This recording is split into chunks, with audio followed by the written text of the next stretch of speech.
All right, I'd like to invite everyone to stand for the Pledge of the Flag. Pledge allegiance to the flag of the United States of America and to the republic for which it stands, one nation, under God, indivisible, with liberty and justice for all. Welcome to the first meeting in November. Before we get started, I wanted to let everyone know that we have two public hearings tonight. We have a 7:05 and a 7:10. We had some sign-up sheets outside that if you think that you wanted to talk in regards to the public hearing, we could probably even bring them in here if we wanted to, Michelle, and then let them sign it if they want to come up and talk after they understand exactly what it is. But we do need you to sign in for the public hearing on those sheets so that we have it for the correct name and addresses for the minutes. Thank you. Seems like it's been a couple weeks since we met last time. Yes, it has. It was. Okay, approval of the minutes of October 15th. So move. We have a motion. Second. And a second. Any discussion on the minutes themselves? No. Hearing none, all in favor? Aye. Motion carries. Financial report. I think I did have one comment. We have a motion to approve the financial report. So move. Second. And a second. Well, actually, the only comment I had is we're tracking into through our first quarter. We're entering into our second quarter of the fiscal budget. I would say probably the end of January, I'd be able to give a little bit better account of where we're at per budget. Probably after the latter part of January, but I can sit here and say that everything is certainly appearing to be fine, and we are not over budgeted. All in favor? Aye. Motion carries. Okay, saying all that, we have a budget amendment 2015-002. Lou, what do we got? Or Steve? Budget amendment number 2015-002 is to recognize $1,500 of forfeited funds that were seized and to be used for police investigative purposes. Very good. So do we have a motion to accept the $1,500 in seized funds, and we would be putting that into the general fund, is that correct? That's correct. Do we have a motion to approve that budget? So move. Have a motion and a second. Any discussion on that? No. All in favor? Aye. Motion carries. Steve, you're on for budget amendment 2015-003. Okay, that is to recognize the insurance proceeds for the total Ford Focus. We got $15,375 for that total vehicle, and that coupled with $4,491 out of the anticipated fund balance combined will pay for the purchase of a Ford F-150 at $19,866. That Ford 150 being purchased from the state of Maryland negotiated contract price as for use in the building inspection department. Okay, do we have a motion to approve? I'll make a motion to approve budget amendment 2015-003. Do we have a second? Second. Do we have some discussion on this? No. This was the Focus that was rear-ended. Or sideswiped. What direction it was. Right. That's right. Okay, very good. Yes. All in favor? Aye. Motion carries. Gene Minner, it is almost 7:05, but it's 7:04, but you think we can sneak in to have that public hearing, or what are you thinking? Well, I can start explaining why we have to have a second public hearing on these grants. Okay, very good.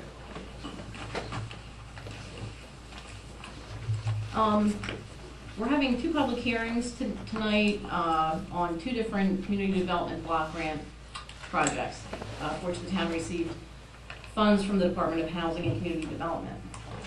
Grantees such as ourselves are required to have a second public hearing in conjunction with regularly scheduled meetings of the public officials, the elected officials. We're to give a review of the performance. Thank you. Review of the program performance and status of grant activities. They would like us to hold these second public hearings prior to the end of the grant date, end. And if this public hearing was published in the newspaper. 75. Okay, so the first public hearing is for the North Street Apartment Project, also known as Maryland 13-CD-11. The town had applied for a community development block grant through the Maryland Department of Housing and Community Development in the amount of $500,000 on behalf of Home Partnership of Cecil County, Inc., for the acquisition and redevelopment of a vacant, historic, and underutilized building at 214 North Street, right across the street, previously owned by Cecil County government. Home Partnership purchased the building to develop a 53-unit, 52,000 square foot senior housing project. The use of the CDBG funds for the project consisted of acquiring the 1.115 acre property from the county and the purchase of lumber for the building's construction. Home Partnership pursued other avenues of funding to provide the necessary $10 million to fully pay for the building's construction, infrastructure improvements, and landscaping. The broken granite North Street building, which initially served as Cecil County's jail and the sheriff's office for many years, and tracing its origin back to the 1870s, was largely preserved and the interior renovated to include several apartments and an activity room. All new construction was connected to this preserved portion of the building, whose North Street facade shall remain intact, much like it has been for almost 144 years. The apartments on the first floor of the building have essentially been completed, and the exterior is finished. It is essentially finished. It is anticipated that this welcome senior housing asset in downtown Elkton will be ready for occupancy in early December 2014. And we have with us tonight Mr. Frank Hodges, with Home Partnership. He is here to answer any questions that you may have regarding the project. Very good. Mr. Hodge, when do you think it's going to be open? Well, Mayor Earl, Yep. I'm very glad to be before you tonight, but with me, in addition to Home Partnership of Cecil County Incorporated, is our partner, TCB. This is Pat Wagner, who is the majority partner in the project, and together we work with your staff in order to get this project off the ground and going. We anticipate, Jean, she coached me before, and she said, you just need to supplement, Frank, anything I've said, and I can tell you that she's right on. Very good. We're getting the building 1 month earlier than what we had anticipated, and we should be, we are actually now taking applications. We've got 72 individuals who are up for pre-leasing, and so they've submitted applications prior to our opening, and we should be open up very close to what Jean has indicated, actually. Very good. Pat, do you want to say something? No, that's, we're taking applications now. Our leasing office is a couple doors down on North Street, so if you know of any seniors that are looking for affordable housing, this is a great time for them to stop by. And for those Charlie, of you just a little bit younger you than think me, we're ready to.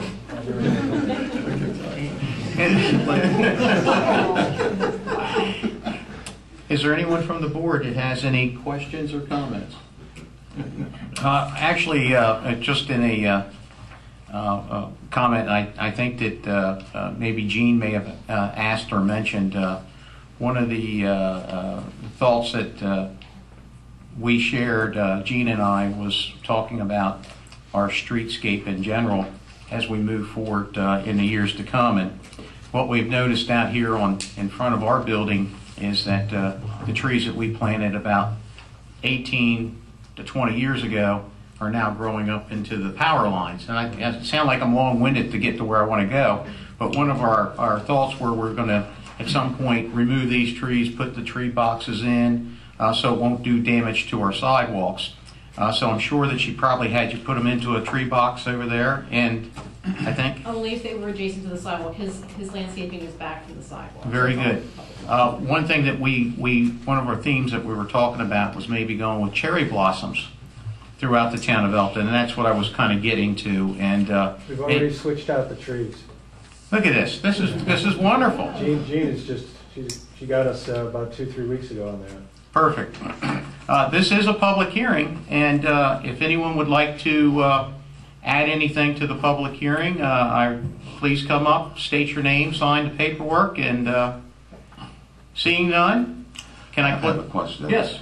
I saw in the paper where your range of rent goes from 3-something to the maximum of 4-something. The range, what does that entail as far as the person who's paying, let's say, the minimum, as opposed to the person who's paying the maximum?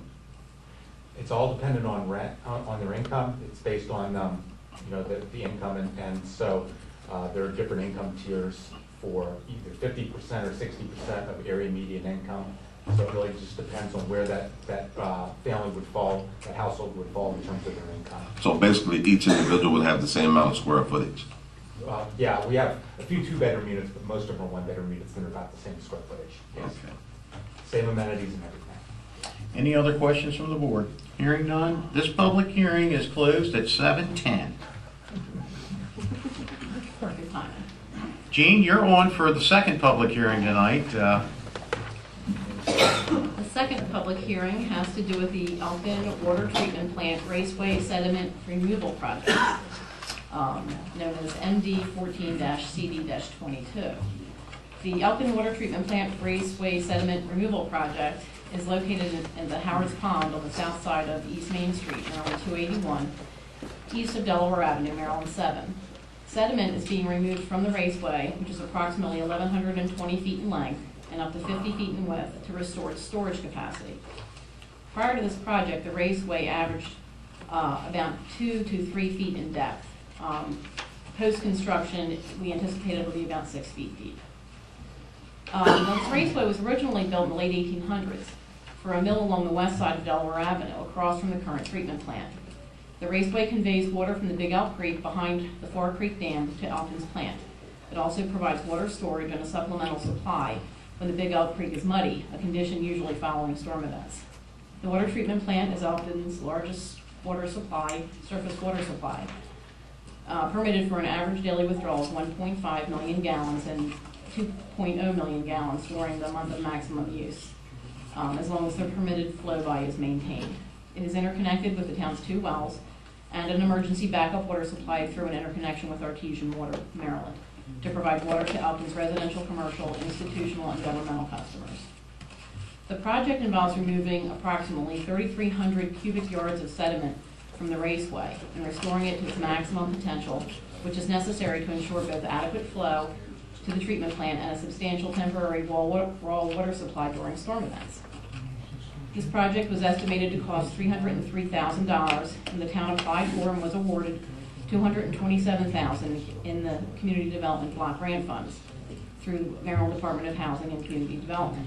Local matching funds were estimated to be $75,750, or 25% of the project cost. Brightfields Incorporated, Wilmington, Delaware, was issued a contract on September 3rd, 2014 for $201,825.48, and the notice to proceed for the 60-day work period to begin was effective on September 10th. The CDBG grant will cover approximately $151,369.11 of the project cost, leaving the town with a balance of $50,456.37 to pay. As of this date, approximately 90 to 95% of the sediment has been removed from the raceway, and the project is expected to be substantially complete by November 9th, though site restoration and demobilization by Brightfields may take another 2 weeks. Thank you. We get a little bit of feedback when we're talking out in the audience. I can certainly hear it up here, and it's hard for us to hear what's going on. So if you whisper it a little bit softer, or maybe take it out to the other side, I'd appreciate it. Is there any questions from the board in regards to this? The project will be finishing Next week. next week. This is a public hearing. Would anyone like to add anything or ask the question about the sediment? Board members? Lou, you have anything to add? I'll tell you one thing, we're just so excited about having this project. There you go. That's what I wanted to hear. Okay, it is 7:14 and this public hearing is closed. Thank you very much, Gene. Thank you. And I think you're back up. Gene Minner's back on tonight.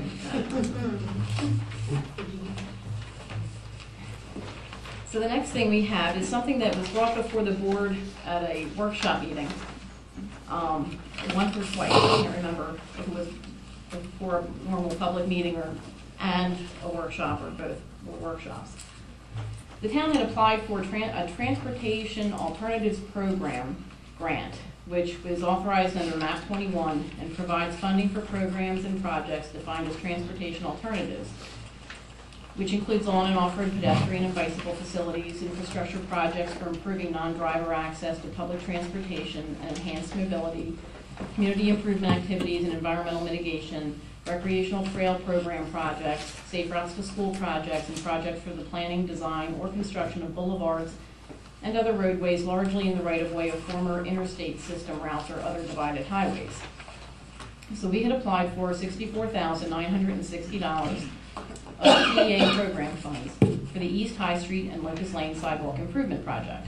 This project will design and construct sidewalk improvements with 9 crosswalks, curb ramp segments, and approximately .15 miles of new sidewalk on East High Street between South Street and Locust Lane, and on Locust Lane between East High Street and Booth Lane. The project will provide a pedestrian connection between residential neighborhoods in downtown Elkton.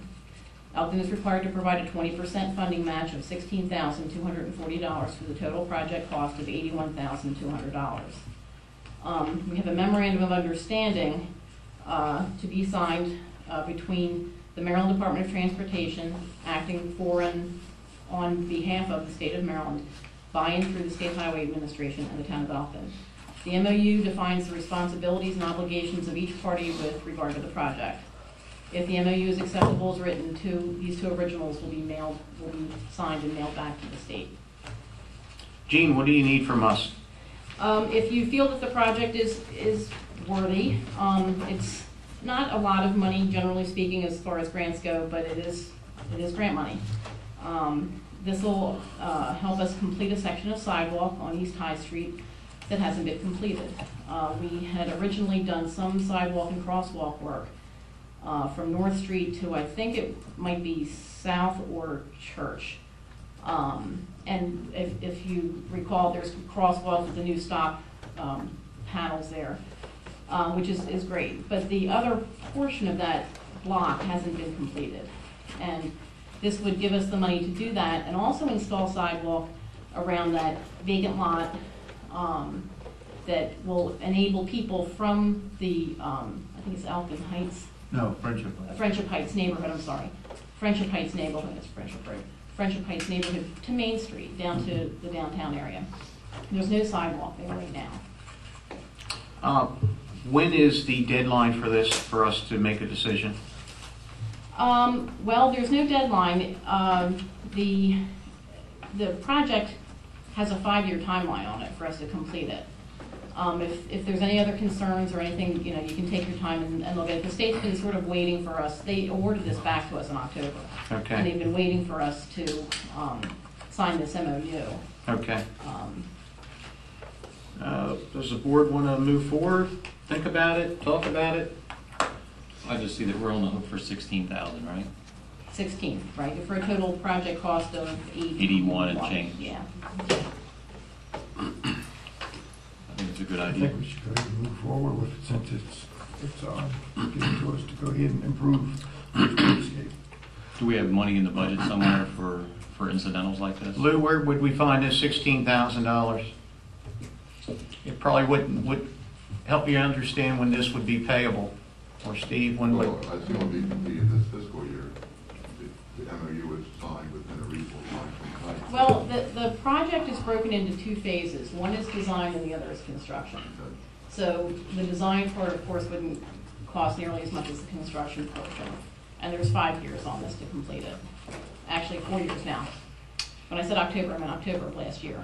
October of last year, so this, oh, yeah, so this is something that we could budget that $16,000 for next year. Very good. Do we have a motion to accept the memorandum? I'll make a motion. And a second? Second. Any other discussion? No, I think there certainly has been an increase in pedestrian traffic in that area, so it justifies the fact that we should proceed with that. Very good. All in favor? Aye. Motion carried. Thank you. Thank you, Gene. Okay, we have resolution R10-2014. Who's handling that one? I am. All right. Busy beaver. This actually kind of goes with the first public hearing on the North Street Apartments. Since the town had requested and accepted grant funds from the Department of Housing and Community Development, which is actually money through HUD, that's distributed by the states to the towns. It's federal money, and it's for the benefit of assisting communities and persons of low moderate income means to make their lives better and enhance their the area they live in. This funding requires, since we're passing this money through us to the developer of the apartment complex, you're required to ensure that the money is used to develop housing that falls within affordable rent limits that's established by HUD. So we have before you a resolution adopting an affordable rent standard, which is required by our grant through the state and through a number of contracts between us and the developer of this project. So this is not a surprise to anyone that these rates are to be reviewed every year, adopted every year, and we're required to ensure that the project is in compliance with these rent limits. So this resolution reads, a resolution of the Mayor and Commissioners of the Town of Elkton adopting an affordable rent standard as established annually for Cecil County by the U.S. Department of Housing and Urban Development. The State of Maryland provides community development block grant funds from the U.S. Department of Housing and Urban Development to eligible grantees and their developers for the development of rental housing. And whereas as a recipient of CDBG funds for the acquisition of land for construction of the North Street Apartment Project, the Mayor and Commissioners of the Town of Elkton, the Board, must certify that the Board will comply with requirements to ensure these units are affordable for low and moderate income persons. As such, the Town of Elkton must adopt and maintain an affordable rent standard. Now therefore, the Mayor and Commissioners of the Town of Elkton hereby resolve the following. For projects receiving financial assistance from other state and or federal affordable housing funding, contract rents for those units may not exceed the fair market rents established annually for Cecil County by HUD, or the rent standards published by the state or federal funding agencies. The rents for these units must remain affordable for the defined term required by the other funding source or CDBG term of 15 years, whichever is greater. Rents may be increased on an annual basis at the time of lease renewal consistent with changes in the rent standard for the project, but in no case will the project owner be required to reduce rents. Rents must be checked annually by the Town of Elkton and will require certification by the owner of North Street Apartments that they are in compliance with the policy and HUD's fair market rents. This resolution read and passed its 5th day, November 2014. Okay, we have a motion to accept the resolution. I have one quick question. What department checks it annually as far as the It would be my compliance? department, it would be myself. Okay. I have nothing else, Rob. Motion to accept? So move. Second? Second. Any other discussion? No. Hearing none, all in favor? Aye. All right, motion carries. Resolution R10, 2014. Gene, are you done? I'm done. There's a couple other items you. Very good, thank you very much. Thank you. And these are the two contracts for the MOU. Okay, That grant. and do we all sign them? It might be just my signature. Let's see here. Actually, it says Joe Fasona. Can you come up here and sign these? As I said, it was this time last year when we were awarded the grant, I'm not going to sign the mayor's name. but we'll correct that. All right, very good. Okay, the town administrator's report. Okay, the first item I have on my agenda is Resolution R9, 2014. 2012, there were a number of parcels that were annexed to the town under the Wilbur Properties concept of a development at Clancy Road and Red Hill Road. That project never went forward. There were 3 parcels that were owned by Mark Nemick, Mr. Mark Nemick, that were sold to Wilbur Properties. However, I believe that Mr. Nemick foreclosed on those properties and took acquisition through a court proceeding. He has since that time asked the town de-annex those 3 parcels, which include parcel 737 on tax map 308, parcel 328 identified on tax map 312, and parcel 281 identified on tax map 312. These parcels are not served by water or sewer, so Mr. Nemec has asked that the town de-annex them. And in reality, you do not de-annex, you detach. And by the process for doing that is to amend the town's charter and appendix where annexed properties are listed by actually eliminating, severing those parcels from our appendix. This resolution is the process by which that would happen. Amending the town charter, eliminating those three parcels which have been meticulously described in this resolution. And also, once the board accepts the resolution for enactment, then we'll advertise it for 40 days, and that cost of advertising is paid by Mr. Nemec. I think we've already collected that. We advertise on November 6th, the 13th, the 20th, and November 26th, and we're going to put it in the Cecil Guardian paper. And after that date, if there's no referendum, then on the 50th day of that enactment of this resolution, it becomes effective, and those parcels are no longer in the town of Elkton. I would ask the board to enact Resolution R9-2014. Very good. Do we have a motion to accept for introduction resolution? No, this is not introduction. You actually adopt a Oh, resolution. word. It's not like an ordinance. That was my mistake on the agenda. Okay, very good. Do we have a motion to enact resolution R9-2014? So moved. We have a motion. Do we have a second? Second. And a second. Any further discussion on the resolution? No. Hearing none, all in favor? Aye. Motion carries. You got one to sign? Next item I have, ordinance 3/2014. This ordinance amends chapter 2.16 Code of Ethics, and the only change that will be applied will be to section 2.16-030 Ethics Commission. This amendment will provide that there will be 5 members to the Ethics Commission rather than the current 3. This is presented for introduction, and once it's enacted at the next meeting, adopted at the next meeting, will be effective in 20 days thereafter, and we'll have 5 members eligible, well, we'll have 5 positions in there, and you'll have to appoint 2 more people. I would ask you to adopt ordinance 3-214. Do we have a motion to accept for introduction? Yes. Ordinance 3-2014. So moved. Got a motion? Second. And a second. Discussion. No. Discussion, what it's doing is currently our Board of Ethics is 3 members, and we're increasing it to 5.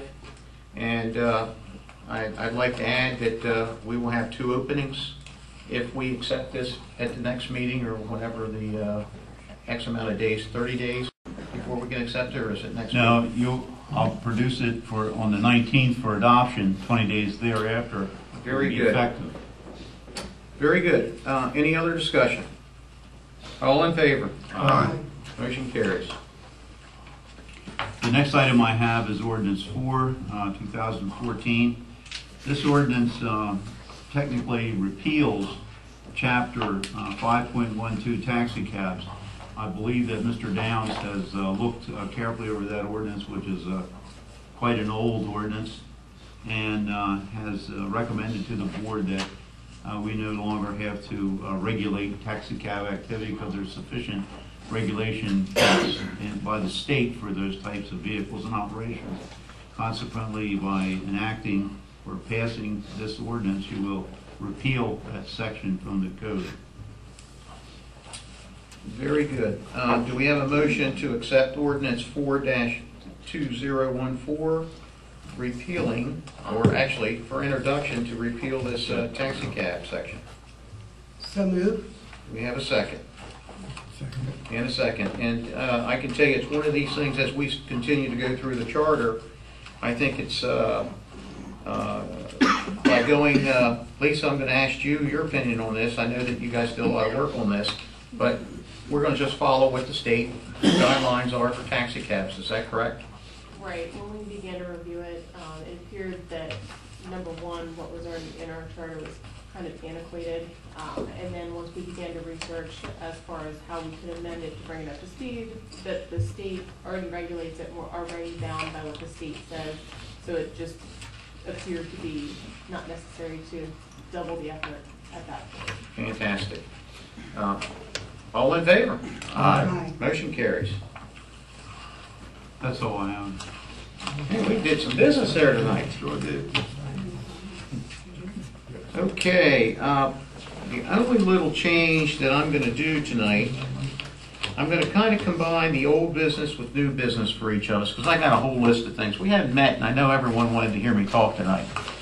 So I just wanted to bring up, so I'm going to roll with old and new as we go, and I think that's how we're going to start doing it, old and new together, instead of us bouncing around a little bit. I think that way it'll keep it a little bit more consistent.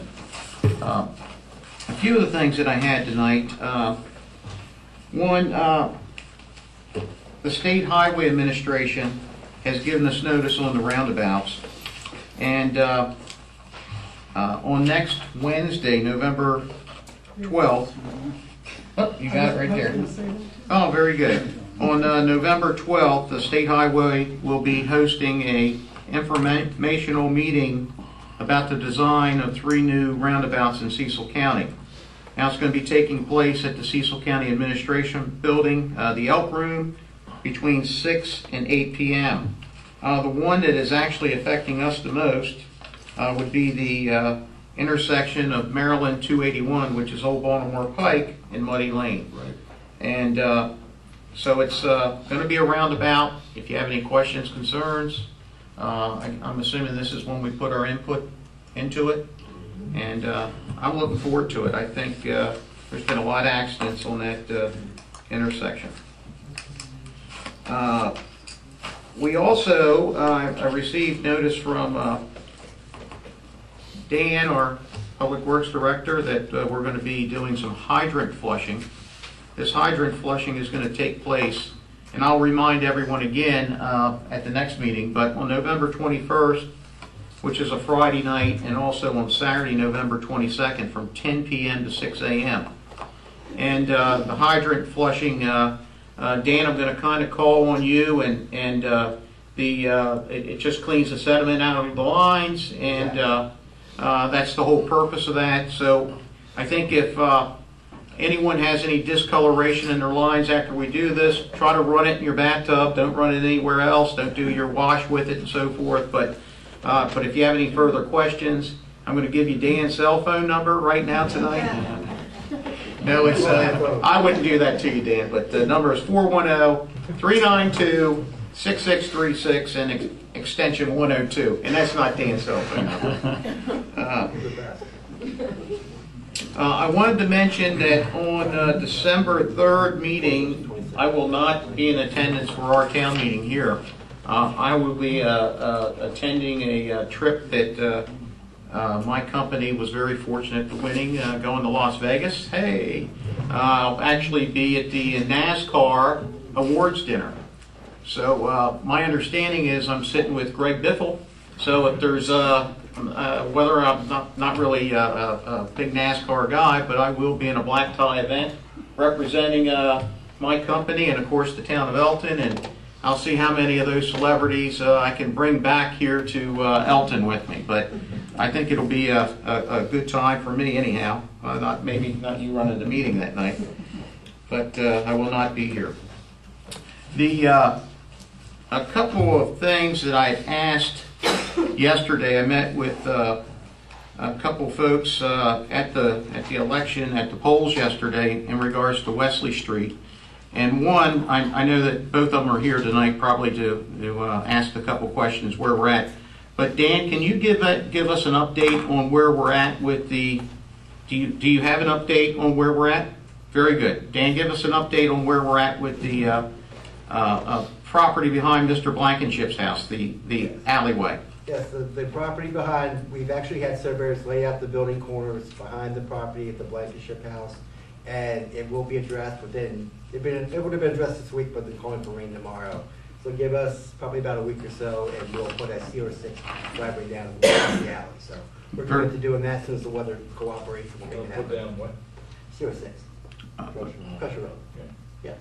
Okay, the other issue that came up was we have quite a few children on Wesley Street now, and we were looking at how could we move forward with the speed hump.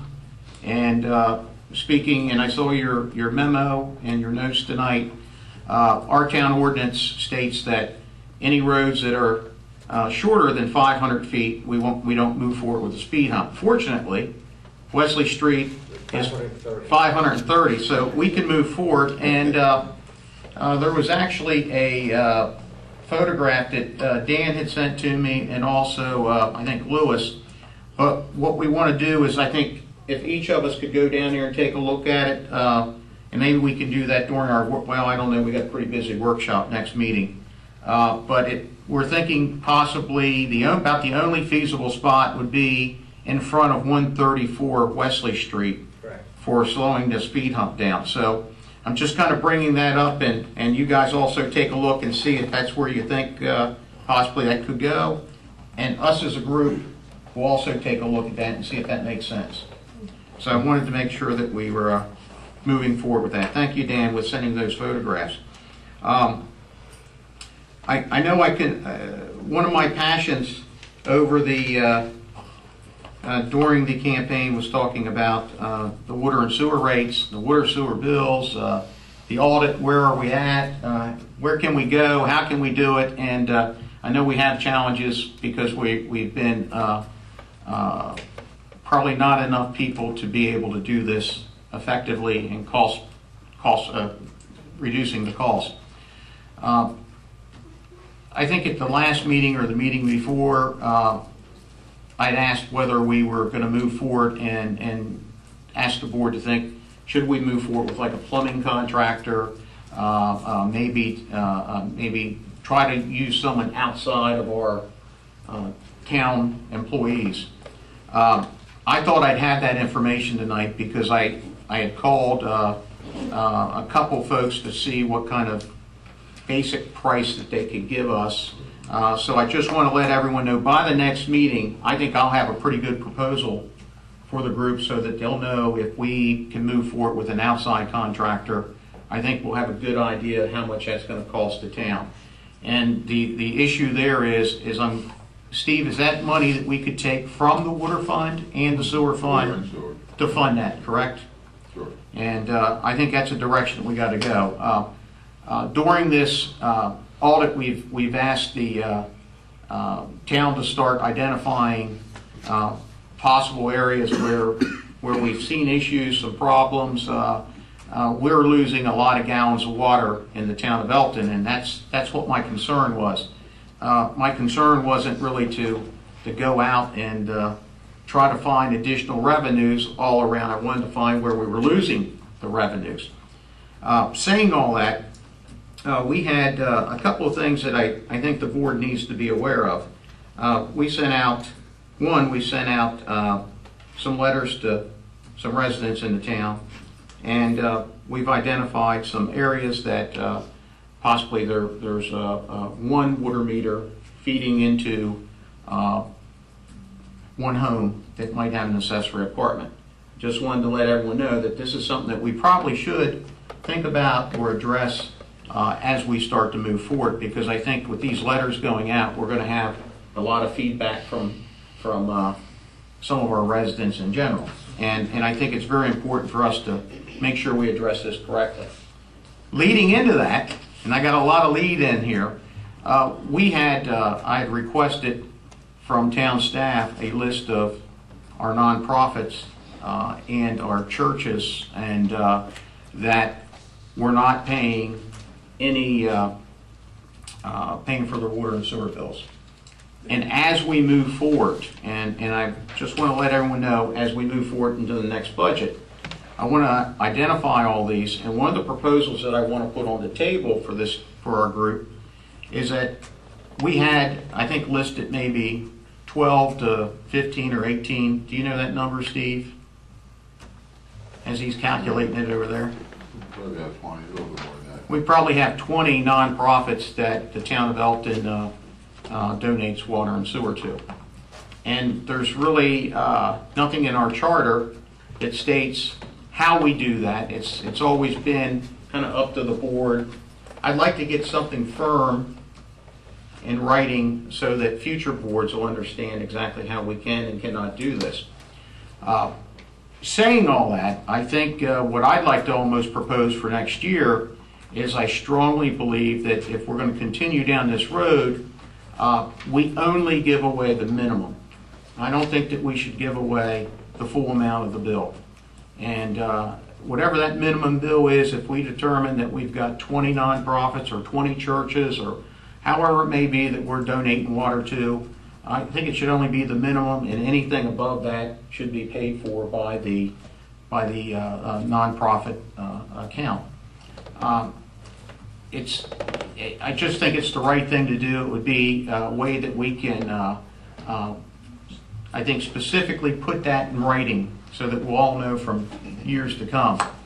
And I know I'm jumping all over the place with that, but I think it's very important for us to do that, because I think as we continue to move forward, we had, and I'll come right out and state it, we had the meeting ground folks that came in here. Quite frankly, they're probably they are a nonprofit, and yet we've got other nonprofits that we've been doing this for.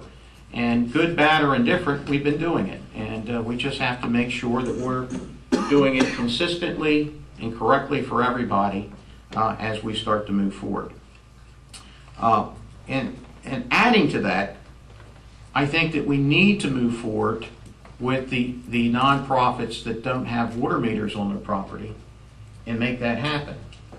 I know that out of that 20, I'm kind of guessing that there might be a handful, maybe 2 handfuls, that they don't even have water meters. So we don't really have an idea of what they're using. That's true. So I think that we need to do that so that we know if that, from an accountability standpoint, we'll know how much water that we're giving away, per se. And I'm not looking at taking away anything from anybody, from any of our nonprofits. I want to make that very clear. But I also want to make sure that it's spelled out who's getting the water, who's getting the sewer, and we vote on it yearly, per se, in a public hearing or a public meeting when we accept that budget, so we're all on the same page every year. Okay, so that was a little bit about that. Talking about the water meters, and I think, Dan, if you could get me some information on upgrading to wireless and whether or not we can make our water meters wireless, because I spoke to Trish Little, and there's areas that she can't even get to, and at times we just kind of guess. I hate to use that word, but I'm sure she probably is if there's dogs in the back and you can't get to them. But if you had a wireless system in some areas, I think you just walk by it, or maybe even do it from here. I'm not exactly sure how that works. But I read a little bit about them, and it seems like you could do it from a certain area, and you have the wireless done. Makes it pretty simple and easy to do. Yesterday, I'd still like to see someone from Comcast come in and visit with us. I'm not the happiest camper myself when it comes to Comcast, quite frankly, and I hope they look at this tape tonight and they'll see it. And I can tell you, Commissioner Van Reenen has brought up in the past about other sources, other franchises with I think it was the Verizon network. I don't know how we franchise these other entities, if we can or if we can't, but we have to give better choices. My cable is probably the worst cable there is in the town of Elkton. I don't know if it's because I'm in the last spot, but I can have the HD TV, and it's not an HD TV, I can promise you that. Something's not right. My telephone line only works part of the time, and it's not because I'm not returning calls. I'm telling you, my Comcast just doesn't work. So it's a little frustrating with this triple play, and I want them to explain to us how can we upgrade a little bit? What can we do for our residents? Because it's terrible. I'm not very happy with it. I hope other people feel the same way. A little bit of a follow-up, and I think, Lou, you can probably give us a little bit of update on the solar panel. They're coming, Standard Solar is coming to the workshop, next workshop, with a proposal to actually design, install, and operate a solar system, 2.2 megawatts. It's on about 5.5 acres of land next to the wastewater treatment plant. The initial, and Lou, if you could send that, and I don't think the rest of the board was copied on it when I saw it from Solar Panel, or Solar or Polar, whoever, what Standard Solar. Standard Solar. But there was a tremendous savings to the town of Elkton. I probably shouldn't say that number, or can I say that number? 122,000. There you go. Estimate. For 6 acres of land, $122,000 savings in electricity annually, and that's pretty powerful numbers. And I'm actually pretty happy about that. If it's if we can move forward with that, that's a pretty nice savings for us. This same company is doing a project for Cecil County Public Schools down at Bayview. They're installing a system down there. It's a larger area, but I think it's going to supply power to 7 schools or something. I had asked Dan Hanley to start to gather up some pricing on the stormwater management ponds, and he sent me over a note today, and I know it was an informal a quotation. I don't really want to get that price out because I know that we're going to bring in a couple more people that you're working on. But I can tell you, I was really pleased with the pricing. Quite frankly, it was a price to totally clean out all the 21 stormwater management ponds, and then to do I'm going to say a bi-weekly cut, or however often we want that to be mowed. And I continue to say, we're pretty much, listening to what staff has said, we're required to cut those things twice a month, and we're cutting them about once every 2 months. And when I say required, that's probably strong words to use, but I don't think that we're cutting them as often as we should.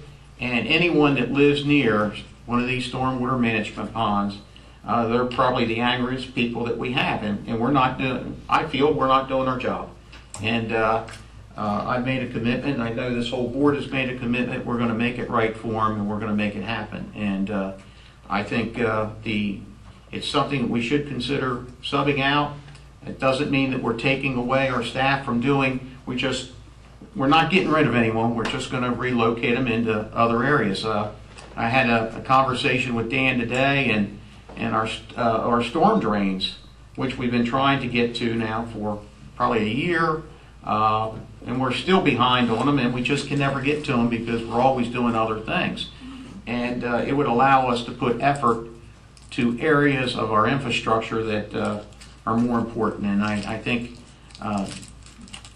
once we get these numbers, hopefully the board would support that. And I think lastly, what I have is I saw the other day, Lewis, we have the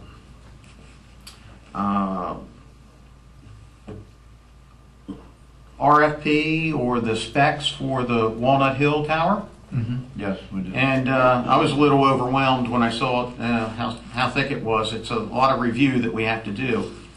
And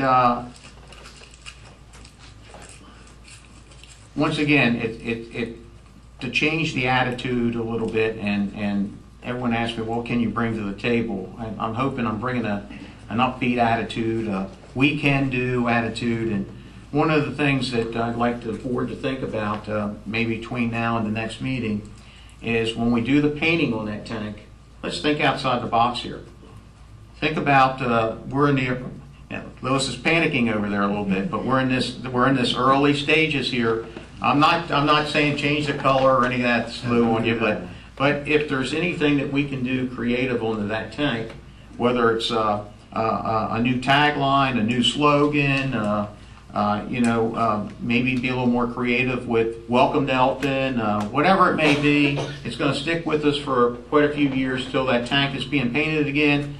But I can tell you, the times that I've traveled down down 95 over the years, and I see other municipalities with little catchphrases and sayings. It gives you a different look to an ugly water tower, and it's not going to cost us any more during this process. So we can make that change on slogans. So kind of keep that in mind. Maybe everyone can give me some kind of feedback by the next meeting. And lastly, talking about additions to boards, I think we still have one opening on the Board of Zoning Appeals for an alternate member. Board of Zoning Appeals for an alternate member. And I'd ask the board, I think when we had our first meeting, if they had anyone, I'm kind of opening it up. If anyone has any interest in serving on any board in the town of Elkton, please send us your information, so we do like to fill these spots. So not only do we have that one, but we're also going to have two for the ethics board that we'd like to get filled. Saying all that, Miss Mary Jo, you're on. Well, I'm going to add on to your the water tower slogan. If anyone is on Facebook, and I do want people to know this, the mayor during his campaign started this "We Are Elkton," and all the downtown businesses, thanks to one of our artists, Patty Paulus, made the "We Are Elkton" signs that when you go into a business, we want to take pictures of people with them. Oh, he has it. And it's going crazy on social media. So there is that the one for town hall? Yeah, I think this is for us. So there is one up here too, so they're taking pictures, but we're really happy. It's getting a lot of recognition. Also, I was wondering, we just had a recent election, if we could possibly send a letter of congratulations to the newly elected officials from the mayor and commissioners, and also send a thank you letter to Delegate Rudolph for all that he's done for the town of Elkton in the past. Do you feel that's appropriate? I agree with you there. He's done a lot. I would like that. And the mayor did talk about the state highway meeting. That was on my list. Also, Thursday, November 20th, I think I've mentioned this before, but it's economic development in your community. It is upstairs here at Town Hall from 9 a.m. to 1 o'clock. Everyone is invited. There's about 5 state departments coming. We are partnering with the County Economic Development Department. Mayors and commissioners, they really want mayors and council from all towns to be here. So if you could block your calendar, please sign up online through Cecil County Economic Development, but we do have flyers in my office, and there's some information online as well. So that's all I have. Very good. Commissioner Kleiner? I think the last thing I talked about was the appreciation award for employees. I'm not sure where we're at with that, but maybe we want to move forward to that at least by the first of the year. I actually, I think Laura Brown actually mentioned that to me this morning. I think it's in her hands right now. Yeah, she's working on how to do that, yeah. Yeah. Okay, all right.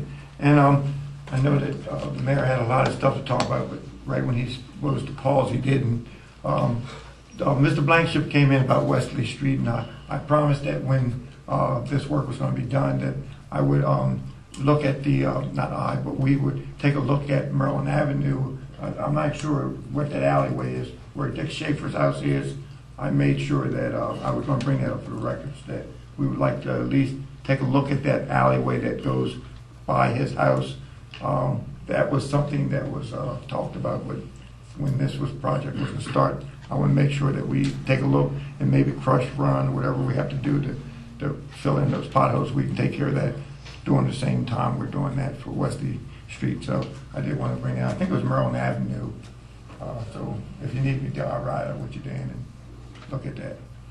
Okay, other than that, I don't think I have anything else to say. Well, you know, this is nice that it came right back to me again. I had one more thing that I had to say.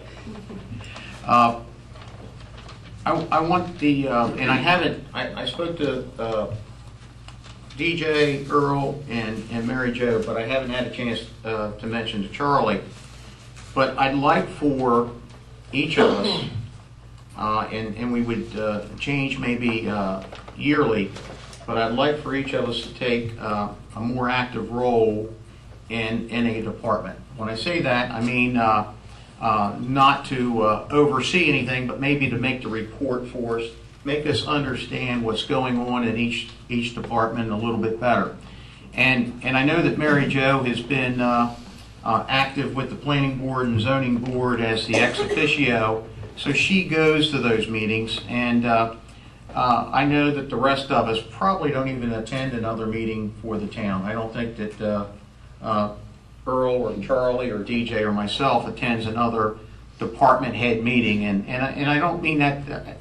I just want us all to be a little bit better informed, and then the following year we just switch around again, where if I have finance this go around, I'd like to have someone else be a little bit better educated in finance. If Earl, you might be get you involved in the planning board and the zoning board so you can understand that a little bit better. So what I'd like to ask the board to do is think about between now and the next meeting.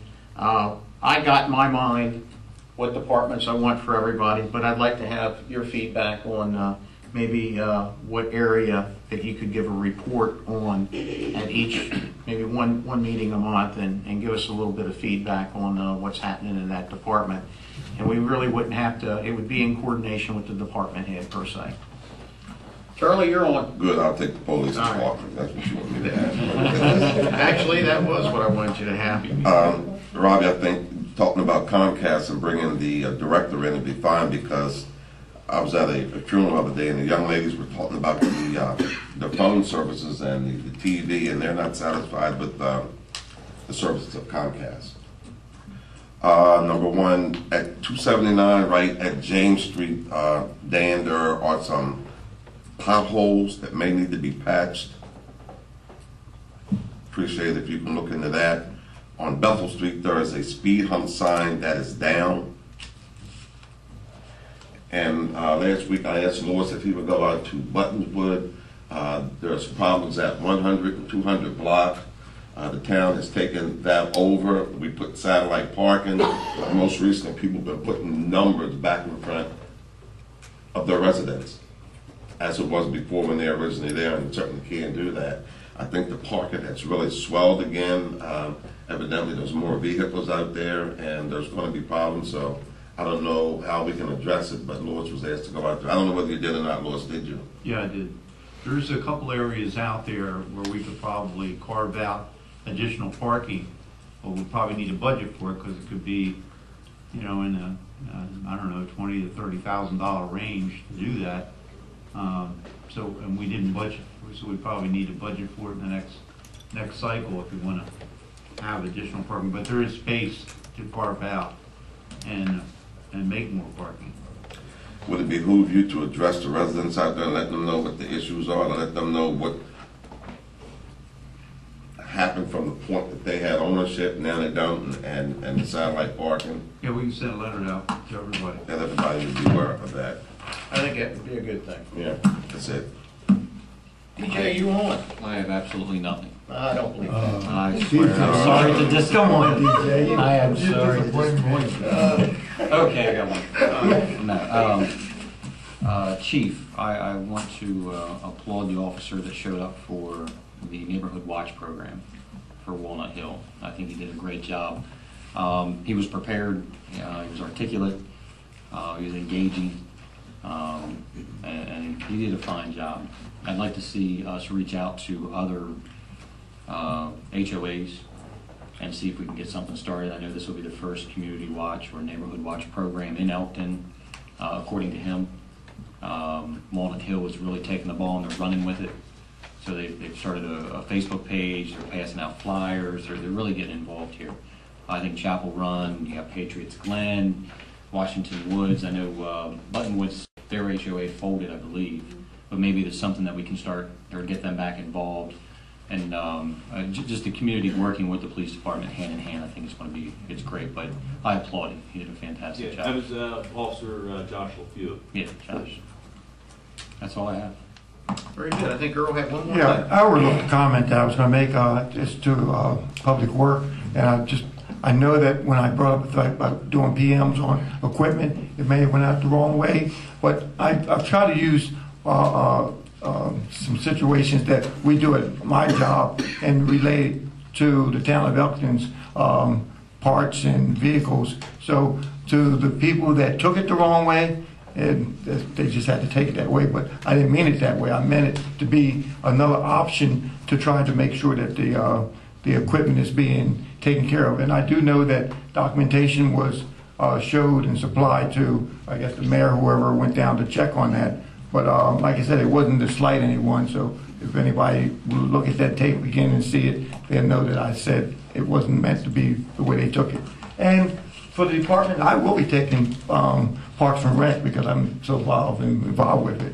Right now, I'm even doing a program up at the Elkton Middle School for the after-school program. I started Tuesdays and Thursdays, opening the gym at 3 o'clock until 5:30 for the kids. And I'm thinking about even including the Boys and Girls Club. She don't know that yet because it's my time and my open. I don't have a gym for the town of Elkton, so we might as well use the space we have. Well, listen, this works out well. Your police, Department of Public Works, Building and Planning, Recreation.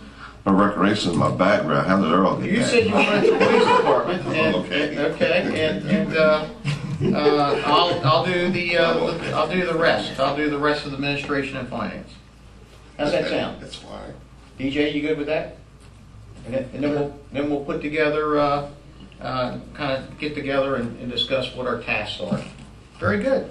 All right, this is the time of the meeting. We open up the floor to the public. Please come on up, Mr. Litzenberg, and state your name and 102 Walnut Lane. Oh, 105 Walnut Lane. Let me pass this out first.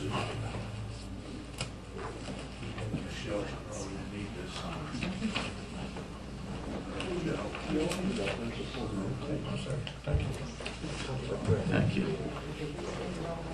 Thank you, sir. Okay.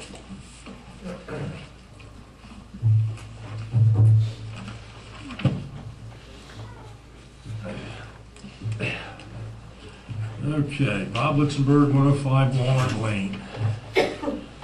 I am one of the ones that was mentioned. I got a letter from the town about accessory properties, okay? It says the town of Elkton has recently become aware of an accessory apartment located on your property, 105 Walnut Lane, Elkton, Maryland. As such, it is required to be billed as a separate unit for quarterly water and sewer services. This schedule will be reflected in your next bill to be dated December 1, 2014. I called Steve about that, and it is an apartment, and has been an apartment since that house was built back in the 40s. So to bring you up to date on this thing a little bit, my Uncle Albert built the house. They had problems with wells up there and sewerage. He and several other people in the neighborhood ran the water lines from the town of Elkton to those properties at their expense. They were not in the town of Elkton. When I bought the property in 1970, we were still not in the town of Elkton. We were in the county. We paid the water bills, whether they were double bills or not, I don't remember. It's been that far back, I cannot remember. Back in the 70s, late 70s, Mr. Lemon and I petitioned the town to be annexed, which we were. We paid, I think it was $1,250 at the time or something like that. It wasn't a whole lot, it wasn't $7,500 like it is now.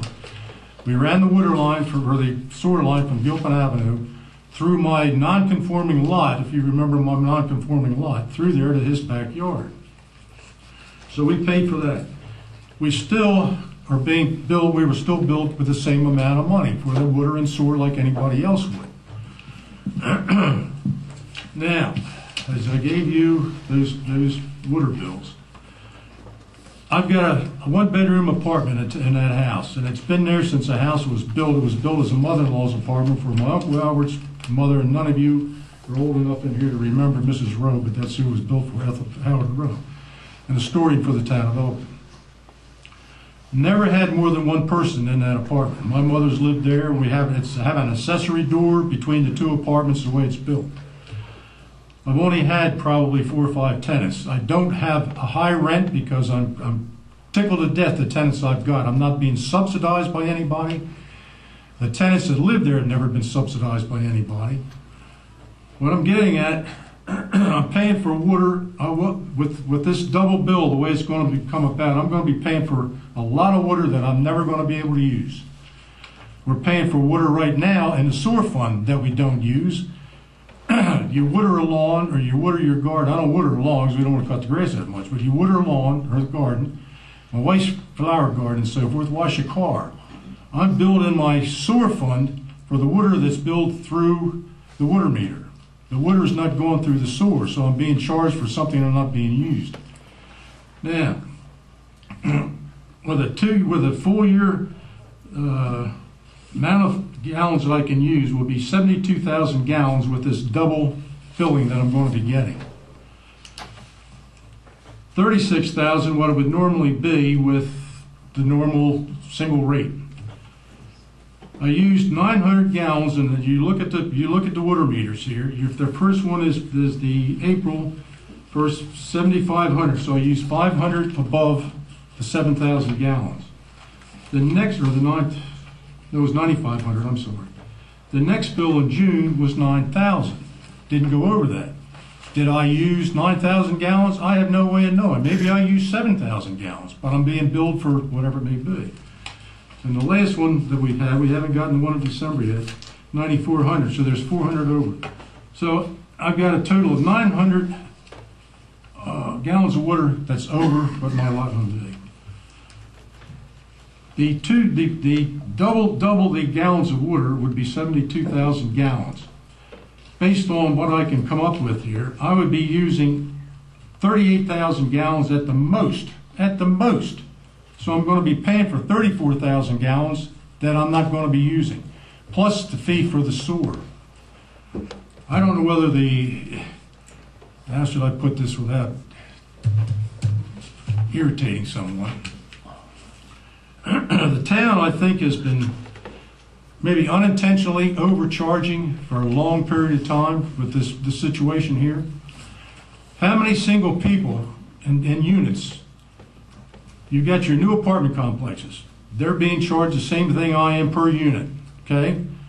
Single seniors, which we're all seniors in my position, the seniors in those places are probably not going to be using 9,000 gallons of water, but they're going to be charged for it. The only fair way to do this, which this is one of your things when you became elected to get the water thing straightened out, the only fair way to do this is to charge per gallon per unit. Per house. I've got one line coming into that property. It was never intended to have 2 lines in there because when the house was built, that's the way it came in, when the town hooked the water into it. Other than that, what else did I have?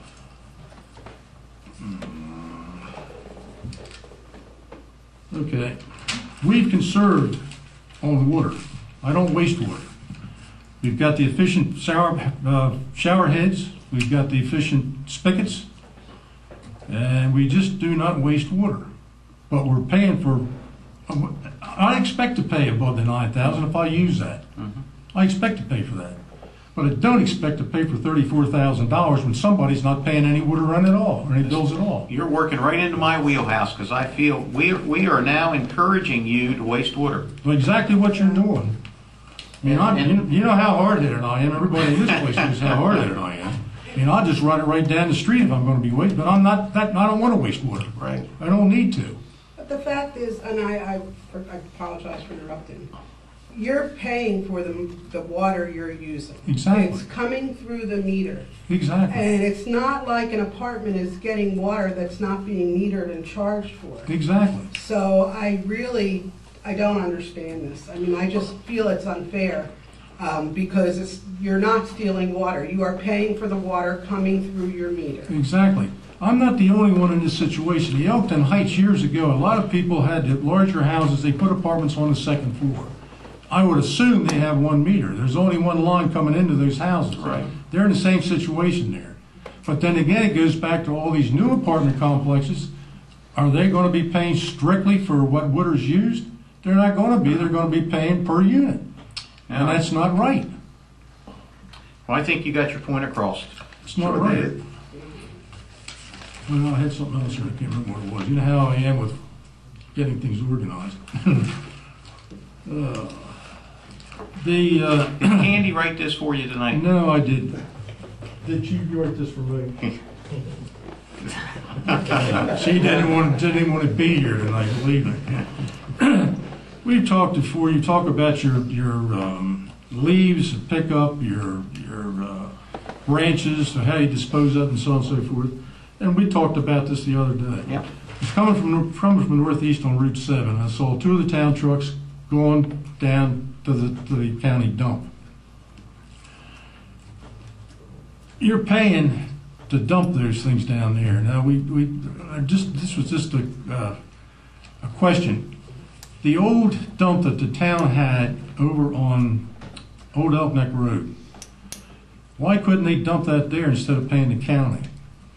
Well, currently, we're using that for that soil sediment removal, but, you know, that's a good question. Can we, is it large enough, Dan, Lewis, to put debris? They put it there temporarily, but the sediment has pretty much used up that capacity of that site. Because we took out over 3,000 cubic yards of material. And Now, Bob actually mentioned to me earlier, as you go down to Route 7, there's a facility on the right that will accept at no charge, he says. All the storm damaged trees went there. We did that. So we did send some Yeah, there. we sent a lot of it. You don't take if it's clean, if it's a clean tree or clean, well, if it's clean, yes, they'll take it. We've gone down there and pushed the pile up. And The trouble we're having is when you pick things up, everything's mixed up and you won't touch it. they won't take it when it's mixed up. Correct. At least we got an answer. Yeah, we did. The other comment that we shared a coffee and talked about a few of these things, and he's helped educate me a little bit also. Of course, many years ago, I can remember taking a 55-gallon drum and burning our own leaves at my place in the trailer park that I grew up in. And what is the ruling that help me understand? prohibit open burning. And it's the town has prohibited it. It's not necessarily, is there a law? I mean, the law is us. Yeah. Okay, and I think that we need to look at that maybe at certain periods of the year, and that sounds to think about removing some of these leaves and debris. Have a town bonfire, we'll put it right in Meadow Park, and we'll all go out there and have it protected by the fire company. But it might be a way to have some fun, hopefully not burn any houses, of course, we wouldn't do that, but it would be a way that we could maybe dispose of some of that. I know a lot of people have chimeneas or fire pits today, and so I take it as though no one in our town should have a chimney or a fire You pit have to be cooking food. on that. Marshmallow on a stick. So I'm going to hold my hand up and say I'm in violation because I have a chimenea that I put one of those little starter logs in, and I sit by the pool and do it. So I think that that's something we need to revisit as a group here for certain periods of time and see how other municipalities do it. I'd like to know. Michelle, can you find that out for us? We used to always burn leaves on gardens. Did that for years and years and years. I mean, I did it for years up where I am and can't do it now. All right, let's get down to this one. The people that are not paying water in the town of Elkton. You get down here, you understand the churches, and I, in my mind, thought about meeting ground right away. By law, they've been determined as a religious organization because of the suits that the town had with them. Although the county gives them $10,000 a quarter or whatever it may be under meeting ground. I can't understand how they do that, but they do. Eater Park, that's a little league. They use a lot of water probably 2 months out of the year. And it should be metered. Well, Also, it it is metered. Okay. Well, the fire company, you don't know how much they're using. The Cecil County Library, why are they not paying for water? The town board ruled one time, because we used to give money to the library, and we cut back on the money. They made a decision many years ago to do I guess we give them trash service and water as a contribution to the public library in the town, rather than money. Yeah, I know The county building, they're charged. Yeah, they are.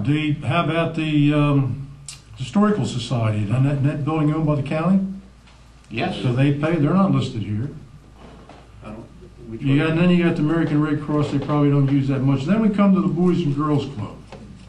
I don't know how much water they use, whatever it may be. Mary Jo sits on the board here. It's kind of ironic that they're not paying any for water bill. You're running the Elkton, the Cecil County Boys and Girls Club out of the old town hall. There again, they're not listed here on this. They're not paying rent. They don't pay for heat or electricity. To my knowledge, am I correct, Steve, or not? Correct, that's a town building. I know it's a town building, but why shouldn't, I'm asking you, why shouldn't they be paying something to be in that building? Because it's a county organization, the Cecil County Boys and Girls Club. Well, and as I stated very consistently, we will absolutely have all this documented, and when we get into the next budget, this group is going to vote on who gets what free, how the water works, how the bills go, and I think it'll be extremely transparent and consistent. Can I say something regarding the Boys and Girls Club? The Boys and Girls Club is in Elkton, Northeast, Charlestown, actually 2 in Northeast, Rising Sun. All the municipalities pay for the water. A lot of the municipalities, Public Works takes care of the grass. They do the house when in some of the areas, plow the snow, sidewalks. It's just something that's been going on since before I was even involved in the year 2000. The other municipalities do this. Well, it's fine that they do it. Well, getting to the municipalities, maybe you ought to have the Public Works go up there and clean around that fence, because that looks terrible. I mean, it's a disgrace coming into the town. VFW's American Legions. They're paying for they don't have any paid employees whatsoever other than their bartenders. They're all volunteers. Every one of those organizations give a lot back into the community, whether it be Little League or whatever. Just got this thing in the mail today from the hospice. Listed right in here, American Legion VFWs contribute to hospice. So there's a lot of things I think that can be looked into, and we're probably on the right track in doing it. But I'm paying my fair share, and I like the word is fair share, but I don't feel like paying it if I'm not using it. Yeah. And like you say, I can just, by not conserving water, I can run it right down the drain. I don't want to do that, and I probably won't. But that's the way it is. Thank you for your time. Thank you, sir. Thank you. Did I sign this one? No. Okay, Mr. Chuck Blankenship, you're up next. I've answered a few.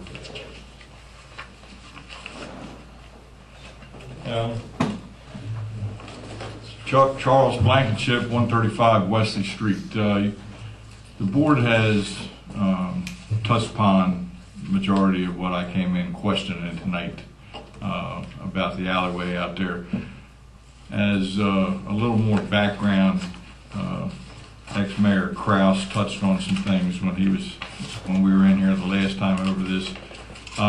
In talking with one of the residents that has been there on Wesley Street for over 50 years, the other night, I found out that area back there, that when Mr. Kraus was the mayor, and he said that they took care of some storm runoff back there. Wayne McFarland told me that at one time, before they put that culvert in there and everything, there was actually cattails and everything growing back in there. So that's what they were trying to address. Dan said that he would talk to me after the meeting tonight about moving forward on this. I'm just hoping that whatever they plan on doing, that their fix doesn't trap more water, that we get it to where it runs off properly. And speaking to the alleyway from Wesley Street over to Caroline Street, Mr. Alexander lives next to that. It's still not being maintained by the town. 4 months after they've recognized that, yes, in fact, it is their property. They're still not cutting the grass down through there. It's still a big wet mud hole. We'd like to get that taken care of. To touch on something that was brought up, I am a past president and a past master from the Masonic Lodge down here on the corner of North and High Street, and we pay minimum water fee for our parking lot. We actually have, apparently there was a property there at one time that was using water, so there's a meter on that piece of property. So we're paying two water bills. One of them is for the parking lot, and I know that for a fact. Can you give us that address? Or can you bring that, can you find that out? And get, you shouldn't be paying a water meter bill. We all know that. That's the craziest thing, but it's just one of those things. The house has been tore down, and no one reported it, and you can continue to pay it. We do pay a double water bill. Wow. And one of them is for our parking lot. I mean, we're only in that building maybe 6 evenings a month between the different things that goes on, and never reach the minimum, but we are paying double the minimum on that. Just the address of the lodge. I know where it is. Yeah, it's the corner. It's the corner of North and High Street. Cecil Federal is in the bottom floor right now. Okay. I know where it is. Yeah, we back up to the hospital. Right. I think this is what's good about these conversations. You would have never brought that up to us until you heard that tonight. True. So I think it's very good. I mean, we want to get this right. Also, I would like to thank the board for starting on this endeavor to get me into the back of my property, because I have been paying for several years now to store a couple of trailers, one to haul my motorcycles, another RV. Been paying to store them off of my property because I can't get them into my property. I would appreciate it if we could get that taken care of, so I can stop paying for that. Thank you very much, Chuck. All righty. Anyone else have anything to say tonight, or Mr. Wiseman, come on up. What? Come on. 140, it's quick. I got a placard on my mail, or a Friday on my door for a water, from the water department, and it said on the bottom and everything, it had a check mark, please call by 11/6 or you might risk getting termination of your services. I called in this morning and talked to Bernie, very helpful, and she rang, I think Sue, was there Sue? She hollered at somebody across the phone. But they came back and said, your water meter's not working, you have to schedule to get it replaced. But nobody's ever been in my house to read my meter because it's in the basement inside underneath the steps. So I don't know how long has it been working, how do we know it's not working? I made an appointment to get it swapped out Monday. But while we're on the subject of water meters, what's the protocol, or how do we know one's working or not working?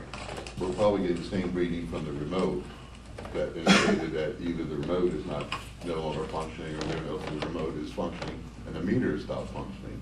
That's why we need to come in and look at it. All right, I don't know if that's part of how you want to go about handling the overall plan to go out and check all the meters, because it's a relatively new meter, it's only less than 20 years old. But, that would be correct. When we see inconsistent reading from the remote, then we question, we don't know whether it's the remote not working or the meter itself. all right. Just wonder if that was part of the plan we're trying to roll out. It really is, and our thinking is we want to go into every home, and there's a couple of things we want to look for. Is one, to make sure your everything is consistent for the read from the meter to the remote, and then secondly, we're actually checking to see if anyone is taking and this the word taking is wrong.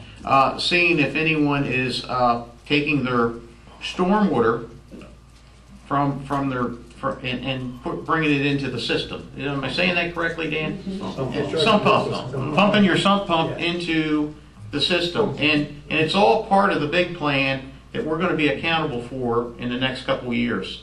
And by using, that's why I go back to using, and I'm not taking away from our guys, but I think that if we used a plumbing group, they'll be able to identify those little things. And we're not looking at finding anyone or doing anything wrong. We just want to get the problem corrected while we're there and make it right for everybody. So that was our thinking. All right, Mr. Lichtenberg, I wanted to say, this building over here really looks nice. They've done a nice job, right across the street. Thank you. It's a good-looking job. Come on up. Come on up. Yeah, Keith Thompson, 707 Elkton Boulevard. Just a couple of real quick things. I want to, on behalf of the VFW Post 8175 here in Elkton, want to thank the mayor and council members who came to our carnival, supported us on that, and certainly appreciate that. Also want to thank the mayor for bringing over breakfast the other morning, his sausage gravy with the bite. So I appreciate that. And to the chief, thank you for supplying an officer for the carnival. Certainly appreciate that as well. The only real question I had tonight, and since Dan's here, maybe he can answer. We've got some plates on the road on North Bridge Street that have been there for well over a month now. What? State highway. It's a state highway project. State highway. They're going to close the road during a weekend coming up to replace a stormwater pipe, a very large pipe there. Okay. That's on the radar right now, probably within the next couple of weeks. And Lou, we got to make sure we have, because I saw the emails bouncing back and forth. Fred, thanks for bringing that up. It's they're going to be closing that, but they're going to be giving a detour around the town. But it'll be closed for a weekend, correct? Yeah, weekend, but you can still access north side and everything. You just the lower part. People can still get up the road, get Maryland Avenue, get in that way. So you know, you just won't have through traffic there. Okay, perfect. Thanks, Louis. Thank you very much. Appreciate it. All right, this meeting is adjourned. It is 8:27.